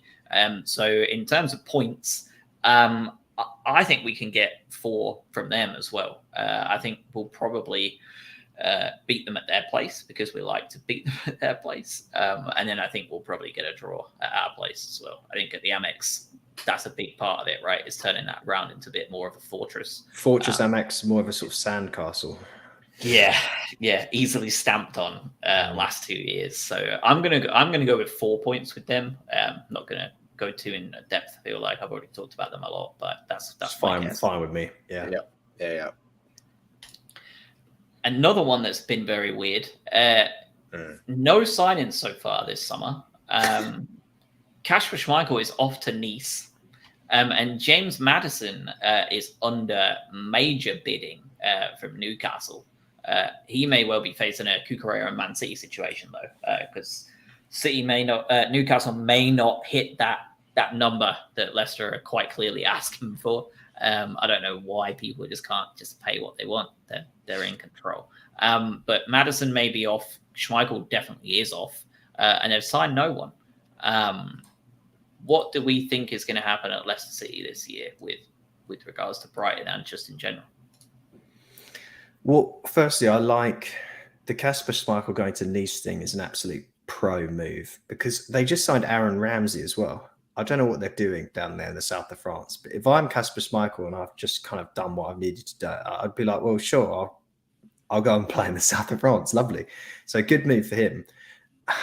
Their team is sort of being picked apart a little bit at the moment, isn't it? Between Schmeichel going and Maddison rumored to be going, wasn't there tons of discussion about Tielemans potentially leaving, Arsenal being named at a certain point? I'm not sure what his contract situation is. Fofana's name has been thrown out as potentially going as well. We know Vardy's not quite the same player he was, even though I think he scored 15 last year. High hopes for Patson Daka this year. Now he's had a year in the Premier League under his belt, but it really depends on what's left of their team and if they actually spend any of the money. They're really hard to put finger on, but I think this is the year Leicester don't finish in the top 10 in the Premier League. I can absolutely see that, and I think we should be at least getting 3 points out of them, if not looking at 4. Yeah, weird team. Vardy's obviously still got it, but getting on a little bit. If they start losing those key players, you can see him sinking a little bit. I think getting a win against them will be pretty decent. I don't think they'll be in any trouble. I just think they'll be less of a force than they're used to being. So I'm happy to go with 3 as well, I think. Yep. Sounds good to me. We'll put them in the three bracket. Next two, not going to spend too much time on these two, honestly, and it should be pretty obvious as to why. Liverpool and Manchester City. We've talked about their kind of big signings already. I think these are the only two teams I really consider free hits and expect nothing from. I know we've fluked a win and a draw every now and again against Liverpool and not so much against City. But for me, these two are just in the 0 point bracket and until otherwise proven. Anything more than that is a bonus for me. I wouldn't mind nabbing a point in there somewhere. Darwin Núñez own goal or something. Let's see if we can get a little draw from one of them. But yes, for the most part, it's no. Let's Darwin Núñez own goal would just be fucking magical. Next up, then, the joke team that we've talked about a little bit too, Manchester United. Ten Hag's Manchester United. What do we think is going to happen there? We'll talk about the game itself before we wrap up the podcast. But how do we think the season's going to go in terms of Brighton and Manchester United this season? Is there a team more unknown in terms of what their performance will be than Man U in this league this year? But given that, one, no one knows what the hell Ronaldo's doing. He's desperately trying to get out while pretending he's not desperately trying to get out. And then no club realistically wants to pay for him because it's not even a free transfer, is it? Where you could even somehow figure out how to justify the wages for an old player that might not be quite worth what he costs. But you also have to pay Man U. And then you've sort of got the Ten Hag factor, which we have no idea what that impact will be. Can he bring the best out of Sancho? Can he bring some other players back in? What happens to their back line? They've just signed a 4'5" player to play in centre back alongside maybe Rafael Varane and maybe Maguire, or what happens there? Is the club captain and they're going to play 2 or 3 at the back? There's so much chaos going on at that club that it's hard to even keep track of. Long story short, where does that leave us in terms of points? I feel like maybe this is one where could you hope for 2 points from these guys? You hope for a couple of draws, or maybe even a win from one of the games. I don't see them beating us twice, but I also have no idea what they are. I'm team 3 points personally. I think we'll lose the opening game of the season because we're just not meant to ever win at Old Trafford. But we have a heck of a record at the Amex against United. Obviously, topped off with the one last year, but we're generally very good at home against Manchester United. And I can see us beating them again. Not quite as comprehensively. Probably not quite like that game. Yeah. I watched the highlights of that whole game again recently. Sorry to cut you off, but it's worth doing. Just if you get bored, just watch the highlights of that game. Craig, what say you? Yeah, I'll be team 3 points on this one. I think you're right. I think we'll come on to Sunday's game, but I reckon we can snatch a win at the Amex. All right. Well, next up, Newcastle. A couple of teams we've spoken about already here. Newcastle and Forest next up. So, what are we hoping for with these two? Starting off with Newcastle, obviously. Where are we hoping that we can go here? I think they were like the 4th or 5th best informed team from January onwards. But summer's a long time and there's a cursed World Cup in the middle of this season. So anything about momentum means absolutely jack to me this season with the stop-start nature of what it's going to be like. So what do we think we're hoping to see from Albion against Newcastle? I think it might be probably 3. Again, they've made some smart signings, and then if they do get Maddison on top of that as well, it's just how quickly do they gel and can they get back up to that form? I think we could sneak a win, but I can also see us losing. So I'm going deadbeat, middle of the road with 3 points for me. I'm going slightly concerned because we're not truly keeping track. We're predicting that we're going to have like 120 points at the end of this thing. That's where I'm keeping an eye on it. Don't you worry. Yeah, it's making me slightly nervous. But this is not the same Newcastle that we could mock before. And I know I sound like I'm stating the obvious here, but they haven't really splashed the cash in the same way in which I think everyone has sort of expected them to. I know they've been trying, they've been rumoured with some players, but it's not, to use that sort of age-old example, it's not what City did in the early days where they just randomly went out and signed, Ilano and others. They've now got a really solidified defensive unit between Pope being signed and Botman coming in and the guys that they already had in Dan Burn and why am I blanking on the English Trippier if he comes back from injury and Target. They've got a good defensive unit. That we always know that they've got the talent potentially going forward as well with some Maximin and co. I could see this being a bit of a slip up for us. I can see us losing a game and getting a draw against Newcastle. So I'm going to go pessimistic on this one and say a point. I was going to go 2. So we're now totally split with 1, 2, and 3. I can do two. I can do two. Yeah. We're bartering here. Let's go straight in the middle. Yep. All right. That sounds fair.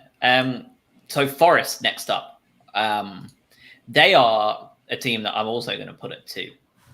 Because I think there's going to be one team that comes up that has a better performance than most. And I think, like you say, there's always one or two of these teams up against.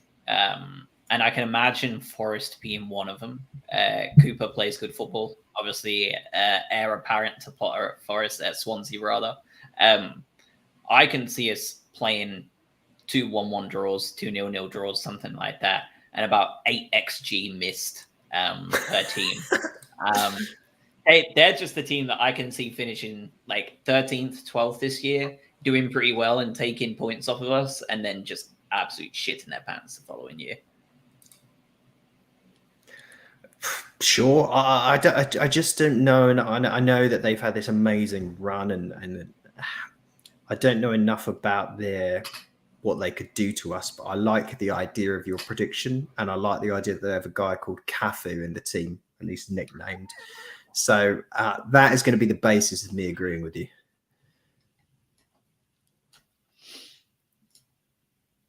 Craig, let's assume Craig's good to go. It's audio based issues. No, my light was flickering and it was really annoying me. So I stepped away. I thought, never mind. Anyway, Saints next up. Nearly finished on this list. Saints are next up. I have no idea what to expect from them either. They've made a couple of smart signings, Bazunu in goal especially. I think he's going to prove to be a pretty good signing.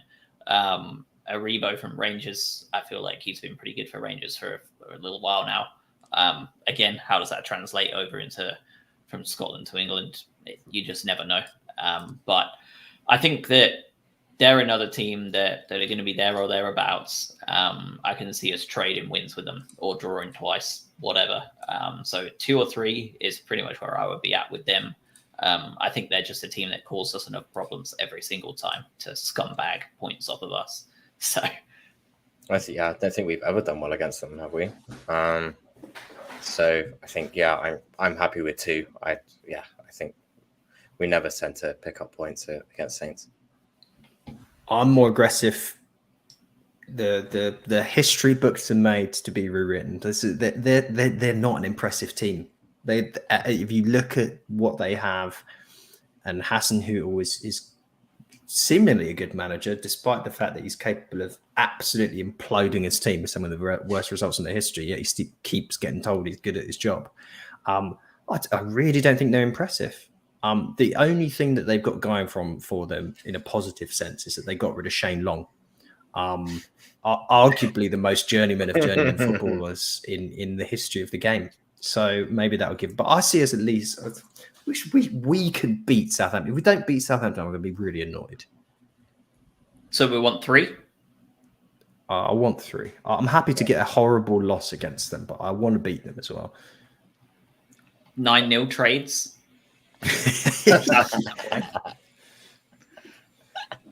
All right, we'll do that. We'll give them 3. Spurs next. We've just talked about how impressive they look.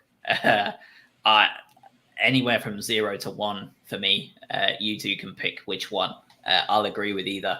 I can be optimistically swayed to 1 or cynically persuaded to 0. I'm not sure, but I think they're going to be one of the best teams outside of that top 2. If not legitimately give them a run for their money, at least early on. Yeah, I'll be a cynic and go 0 with this one. I can't see it.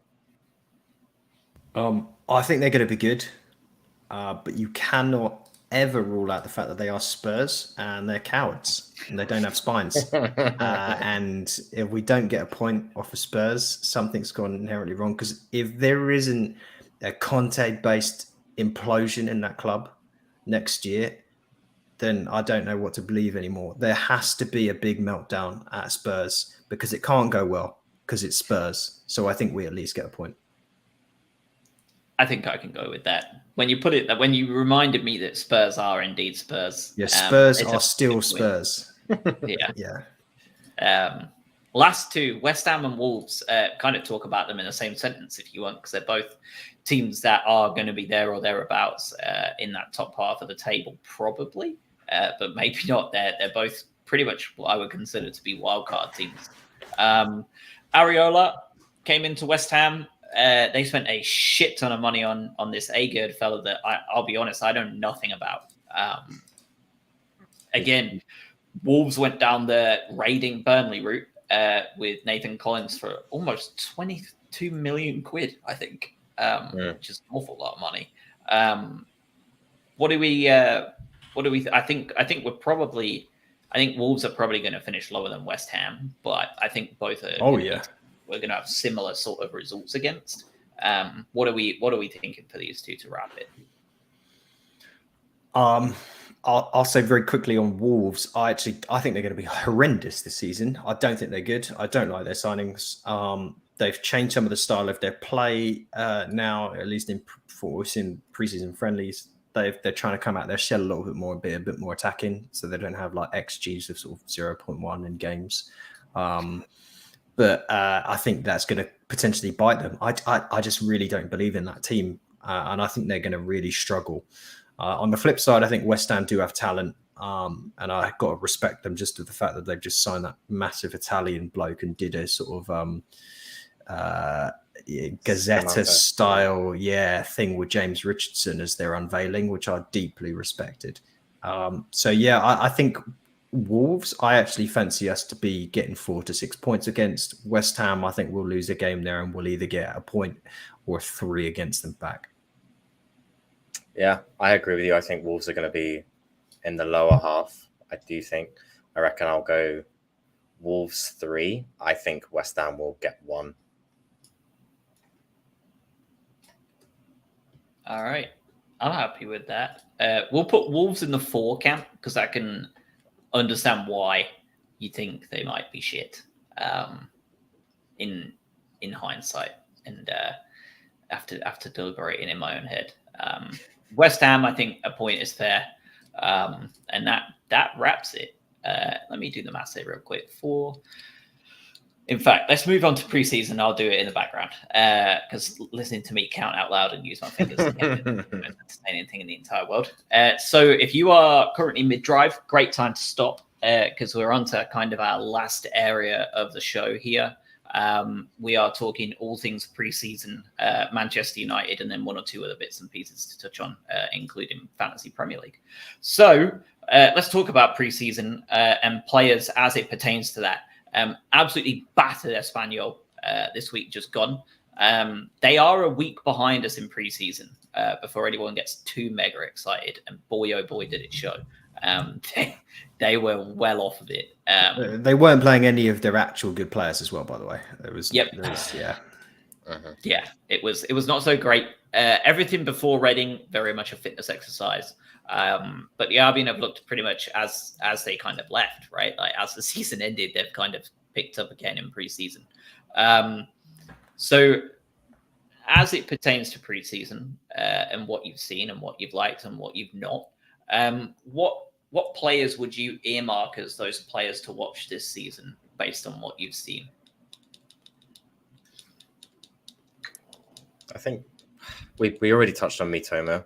I think he's going to be someone that comes off the bench at first and has that sort of impact off the bench. For me, I've always been a fan of Trossard, and the Espanyol thing is not in any way just a direct result of this, but I could easily see him scoring another 8 to 10 goals this year. I think he's getting better every year, and I expect that to continue to the point where he's going to become pretty vital. But Trossard fanboy over here, of course, I'm going to say that. No, I think you've got a really great point. I was looking at some fantasy Premier League data, and he was the most informed player outside of the top 6 from a kind of fantasy Premier League point scoring aspect of any player from April onwards, I believe. He is one of those ones that a lot of the super fantasy Premier League nerds are looking at as like, do we see if we can ride the wave straight into next season? Preseason tells me that he may well be. I think he's on my list of players to watch as well. I think he's going to do the business. And I think there's another one that's probably going to surprise absolutely nobody. Moises Caicedo was not a flash in the pan. I think he's going to be phenomenal this year, like outrageously phenomenal. He has to be. I know we're not equating Caicedo to Bissouma, like everyone else seems to think that they're just plug and play the same player. They're not at all. But they'll be utilised in a similar way. But yes, he's going to have to. He's going to have to make up for that gap. I think they're definitely the ones. For me, there's a couple of players that I want to see more out of that maybe we didn't see last year. Alexis is one, and I know he had flashes and some really solid games, and he was almost playing in some deeper positions last year as well. And I hope we see a little bit more of that, where he gets to control the game a little bit more. I want this season to be the Alexis McAllister proving his point season. So we don't come into our sort of post-game reviews and say, he was impressive, but he also did some really dumb things. I want to be able to really say Alexis was the best player on the pitch today. And I'd like to see Tariq Lamptey fully do what he did before the injury. He didn't really ever show. He was the biggest disappointment last season. If there's a disappointment from a 9th place finish for Brighton, it was we came into that season saying, "God, we got something really special in Lamptey," and he didn't live up to it. And in some games, we saw that we were actually better off not playing him, and that's a shame. So I'd like to see a change there. So those are 2 others for me that at least I'm keeping an eye on.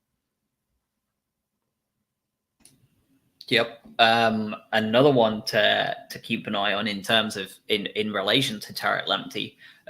He's had quite the preseason himself. And for me, I remember saying on this pod in like late November, maybe early December that year, 2 years ago, that he was on course to be player of the season that year.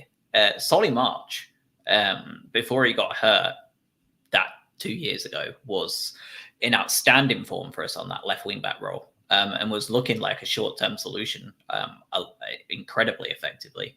He's had a preseason to remember for what they're worth. He has been incredible every time he's been out there, mainly playing right wing back in that role that Lamptey is usually in hope. I hope too that Lamptey will fill. But it's been Solly's place this preseason, and he's looked incredibly effective. Moved over to the left-hand side a little bit against Espanyol and wasn't as good. And I think the big worry I have there was Pascal Gross was the right wing back of choice. And if that's what we're going to be relegated to while we get rid of Cucurella and wait for backfills, I'm back on the worried train there. We've established that Pascal Gross can pretty much be refurbished and played anywhere in that midfield and front grouping over the last couple of years. He continues to prove us wrong. The one place he hasn't been able to prove us wrong is right wing back. I really, really hope that isn't a needs must long-term solution while we wait to fill in Kukureya's role. No, it can't be. I wonder whether even just they could just log Joel Veltman at left wing back as a worst case scenario. I know completely wrong-footed, but at least he knows what to do. Like technically, I know he's not going to be. There's not going to be a lot in terms of surprises. He's not going to put in these nice deep curving crosses into the box with his left peg, but we never did that anyway. We always cut back in and then tried to work the ball into the box, or try and cross the ball into Maupay, not there. Yeah, it's a tough one. We haven't talked. We mentioned him earlier, but we haven't really talked about Sarmiento too much, and he's one that we had really high hopes for, and that whole our sort of South American contingent that I'm really excited about between Enciso and Sarmiento and Caicedo. Really, are they all sub 20? I think they are, right? I think so. Let me check. I can tell. Who was it? Did you say? Sarmiento, Caicedo, and Enciso. Enciso definitely is. Caicedo is. Can't see where his name is. Where is it? He was born in 2001, so he's barely 21. Oh, he's over the hill. Yeah. Sarmiento is 20, I think, 1920. He was born in 2002. He may have just turned 20 this summer. And then Enciso is 18. He's just turned 18. He's very young. 2004. Wow.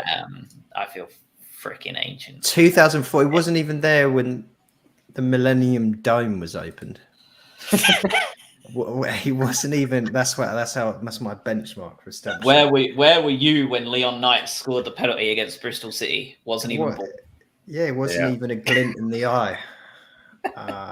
Yeah, that's a shame, isn't it? Oh God, it's not for him, but good for him. Yeah, we haven't. So that's that little contingent of young South American talent that we have. That again, we talked about right at the start of. Let's try something a bit different. Let's have something a bit exciting, which isn't this sort of routine, and not to do it a disservice because it's got us to where we are right now of this. Let's play the ball back in, short passes, try and make an opening. And when a team sits really far back, nothing happens. Then they can do that. They can open the game up. But the only other ones that at this point, we're just listing the squad. But what happens up top is going to be super important. Stating the obvious, but whether Undav finds his feet quickly.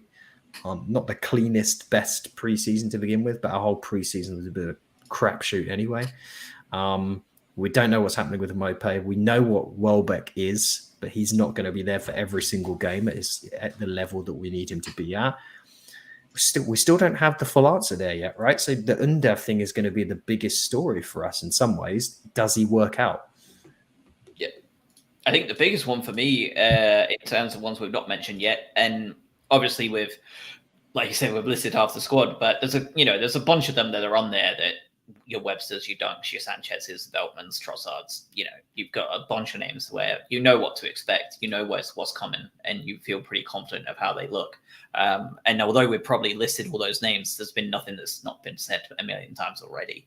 But Steven Alzate, this feels like a make or break season for him, doesn't it? Like, we've lost Jakub Moder, has now had to have a second operation. He is absolutely out the whole season. Done.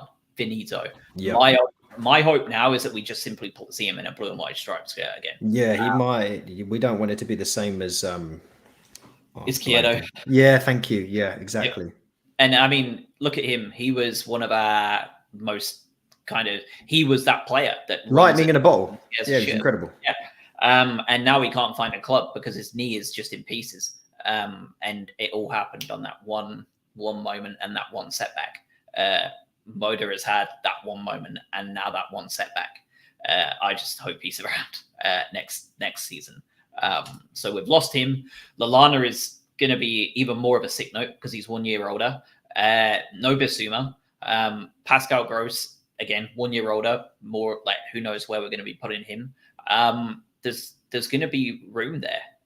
If he wants to stake a claim, it feels like this is the year. And if he can't do it this year, when that Bissouma vacuum is there and everyone's kind of finding their spot on how to cover that hole, I think I don't know what to do with him at that point. Yeah, it's a big question mark next to his name, isn't there? And I don't know, is he going to be in that little South American contingent, or is he going to be is he not? Because they've all got this massive sort of potential future, and his seems a little bit like, come on, mate, this is your chance. I don't know if you asked to predict, like, does he make it or break this season? I don't know if I see it. I don't think we saw enough last season from Alzate. I hope he turns it around, but I'm not sure. And I'm more looking at, I don't know whether Kasper Kozlowski is going to be kept around or thrown back out on loan. But I think, honestly, we might need the depth depending on if we bring anyone else in. I think they're planning on definitely loading out Kozlowski. Everything I've read from the big boy. Still only 18, isn't he? Yeah. It's tough, isn't it? We need that midfield depth. I think that's pretty much the crux of it, isn't it? So let's hope he can kick on. I'm hopeful as opposed to anticipating. Yeah, and obviously the other one that we have, pretty much the only midfielder we haven't mentioned, is again another reason why we need to hope Alzate does come forward, because Enoch Mwepu, when he has played, unbelievable game changer for us. He doesn't stand out in the same way Bissouma or Cucurella does, but our results with him and without him speak for themselves. He is a seriously big game changer for us. But again, he struggled to stay fit. If he's going to be in and out of the team, that's another player that Alzate has that opportunity to come in and replace. There's a lot of them out there that we're similar to Chelsea's attacking midfielders. Can't stay friggin' fit. But I think he's going to have ample opportunity. It's just whether he can do it. Yeah, agree. Mm-hmm. All right. Well, the Together BHA Fantasy Premier League is up. I will post that code. So by the time you're listening to this tomorrow on August 2nd, I will tweet it out same day, the invite to the league. There's already like 200 people in it. Now they've seen that I've paid out on prizes 2 years in a row. They want a bit of that. So the prize is as stated. You will receive, basically I'll just ask you what you want from the club shop and I will buy it for you and send it to you in the post wherever in the world you are. So worth winning. If you want free Albion merchandise, it's not cheap. So you can come on, play it, see what you've got in the locker, and see if you can finish top of the table. Last year we had I can't remember what his name was now, so sorry. I'm sure you're listening to this and I feel like a right dick about it, but he finished like stupid. The guy that cheated in a big way. Yeah, it was absurd. Yeah, he finished like 1,030th or something like that, and I'm just absolutely blown away by that sort of result. So hopefully he doesn't do half as well this year. He's got to come down from that high. Let's talk about the opening day of the season away at Old Trafford. Pretty much couldn't have asked for a worse start in terms of looking to pick up points early. Cursed Old Trafford for Brighton to go to. No Ronaldo, though, is a key point. The King returned on Sunday and then promptly left early, which could be an interesting kind of homage to the monarchy in general. Who knows? But he's not doing so hot. Ten Hag has said he needs a few more weeks of intense training and game time to even be considered a first team player. So they may well be leading the line with seasoned striker Anthony Martial. If there is a time to play United, it is right at the beginning of the season. at an Old Trafford that will get on their back early if they concede. I don't see us getting a result. I don't see us getting any points here, but I think we are in the best place possible to try and sneak something. Ronaldo being out is a blessing for them. I know. Because also we all know that Anthony Martial sort of puts in his classic, really good 3 performances of the season right at the start, and then it'll be crap again. So many question marks that we talked about on this team that it's hard to even know where to pinpoint, because Eriksen could come in and he could galvanize that team. Because, God, if you think it's different personalities to having Cristiano Ronaldo sort of quote unquote leading your team versus Christian Eriksen, the similarities end at the Christian bit, don't they? It's a completely different setup. And you would expect some of the younger players are going to come out of their shell a little bit more and be helped by someone like Eriksen. This could be a rough one for us. It could be a rough one. At the same time, if Martial can't do what he normally does in the first 3 games of the season, I don't really have many other goal scorers on the team. I think we lose this 1-1 or 2-0, depending on how they come out. Yeah, I think Josh, you're right as well. If you get that early goal against them and Old Trafford turns pretty quickly, then you never know. But you got this new manager coming in, first home game of the season. There's going to be some sort of buoyancy, and also comes expectation. But yeah, I mean, I don't really know what to expect or what to see. I know we're going to expect a lot of shorter passing from a team that Ten Hag takes over, but yeah, I think we don't get anything from this one, but it's not going to be horrible to watch. Yeah, I think that's entirely fair. It's tough, isn't it? Start of the season, new manager, shit show of a team like United. It's really hard to know what we're going to look at. If the fixtures have been reversed and it was Newcastle first and then United, we'd probably have a much better idea of what that Newcastle side is going to play like, and we'll talk about that next week. But for United, it really is just, who knows? Not even United, no. That's the thing. And anyone saying, "Oh, it's preseason, so and so friendly," they play like, it doesn't matter. Like, it doesn't matter that Ten Hag's in the training ground, like giving them the rah rah. That doesn't mean anything. Solskjaer did that as well at the start too. It doesn't make a difference. Like, no one knows what they're going to be like. Yeah, they've had what, almost 10 years, if not more than 10 years now, of this same story recycling itself. Yeah, this is the one. Managers coming in. So yeah, that means absolutely nothing at this point. I do think, quite interestingly, Albion fans, however much they've drank the Kool-Aid, are always prone to a hashtag Potter out. I'm sure we'll see it a few separate times. We took 4 points from these 5 games last year. So these first 5 games before the window closes, we took 4 points. 1 defeat to Manchester United, and then drew all the rest. 4 points from 5 could see a little bit of antsiness from some fans, I would say. Slow start. Should just be interesting popcorn watching. It will be, yeah. I think looking at the fixtures and stuff, it's obviously entirely anticipated and what we see, but you can't stop Twitter from going rampant. So yeah, that'll be fun.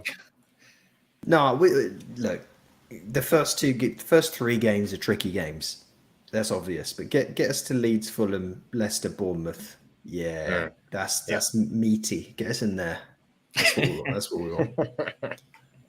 We're almost at 2 hours, so I just want to touch on one more thing before we wrap up, unless you all have anything else as well. But I think there's one thing that not really anyone has talked about this season so far on any of the preview podcasts or articles or anything, and that's the impact 5 substitutions is going to make. Graham Potter's Brighton and Hove Albion, when that 5 substitutions was enabled during, I say it like a video game, it was allowed, approved, whatever you'd say, at the end of that pandemic season. Graham Potter's Brighton made won more points after their 4th substitution than any other team in the Premier League that year. Potter is a 5-sub specialist. Clearly, he loves it. It worked out for him massively. I think that is a really under-talked about part of the game that may well be a bit of an equalizer for us in terms of all those young, talented players we've got that are going to want minutes. Yeah, do we have the depth outside of that midfield area, though, to get truly excited about it? Because you look at some of the other teams out there that do have this insane level of flexibility, and this will make more difference when we get further into the season, right? When we're into the winter of the season and there's tired legs and injuries have built up and players are able to come in and switcheroo, and then suddenly we're in a position where it's all well and good. We've got 5 substitutes, but Welbeck's out injured, Mopé's gone. Oh, who are we taking off for Undav? Yeah. So that's my only concern.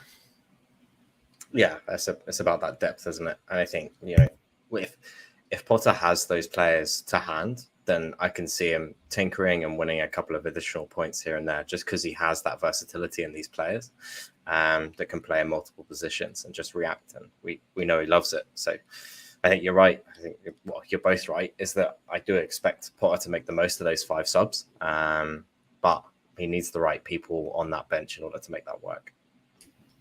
Yeah, I think when you talk about that flexibility, though, like outside of the big 6, like there's not much flexibility in a lot of those teams. You look at you're going to look at some of those benches for those lower table teams, and we're not going to recognize half the names on their expanded subs list.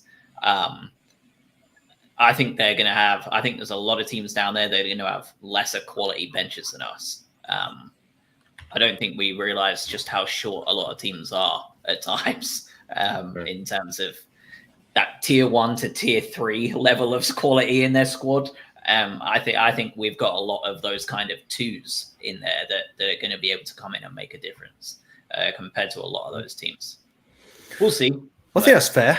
But this is where the money comes in, and this is why when the vote for the 5 subs, the initial time came out, it was completely one-sided, wasn't it? All the clubs at the top were like, yeah, let's get more subs in. That's because we've got 4,000 good players.